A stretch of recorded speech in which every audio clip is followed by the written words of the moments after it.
As we wrap up the second regular session of Maine's 130th legislature, you can say that we've seen a whirlwind of different issues in front of legislators.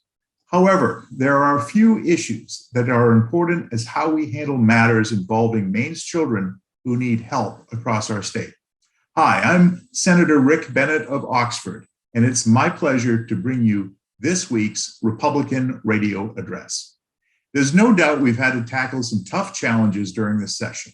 We've seen bills ranging from dealing with forever chemicals in our soils to saving two of our precious Maine veterans' homes in Caribou and Machias.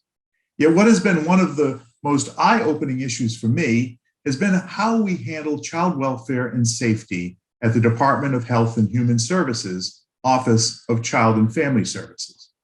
Issues involving children aren't new to me. I currently chair the legislature's Children's Caucus, which is a bipartisan group of legislators from both houses that examines issues surrounding children and families in our state.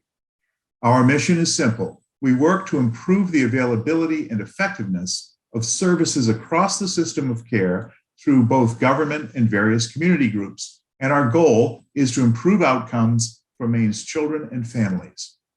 A critical piece of that is OCFS and its Child Protective Services Unit. And the work of that unit transcends the interests of any one legislature and certainly beyond the adjournment of it. Currently, CPS has oversight of 2,297 children under its direct custodial care, a drastic measure taken when a court finds a child is no longer safe in their home environment and must be temporarily placed elsewhere.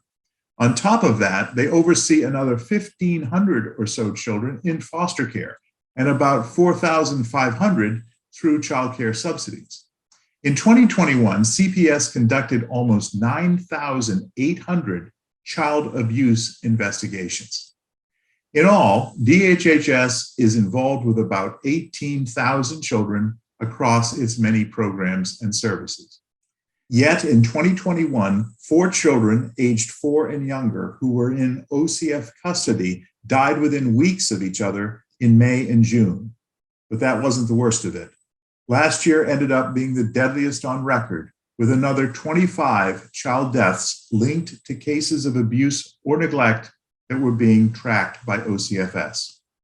In response to the 4 deaths a year ago, the legislature's Government Oversight Committee, of which I'm also a member, asked our Office of Program Evaluation and Government Accountability, OPEGA, to investigate the practices of OCFS.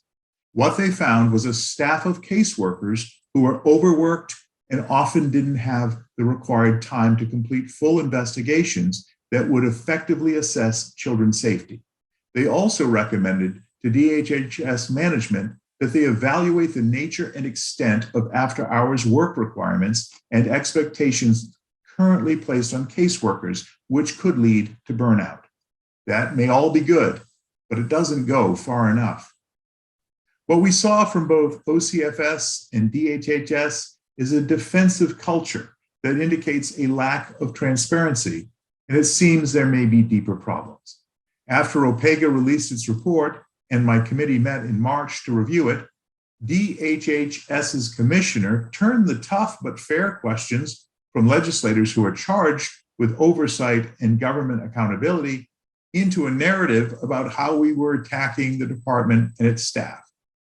If the death of children under its care doesn't invite legislative legitimate scrutiny, I don't know what does. We are still in the midst of reviewing OPEGA's report and recommendations, and we're still learning more information about the struggles of OCFS and how we can help them reform to a better agency. It's our role to do this, and it's our responsibility to Maine's families. Yet we need a Department of Health and Human Services that is transparent to both the legislature and Maine people. Circling the wagons is never the answer.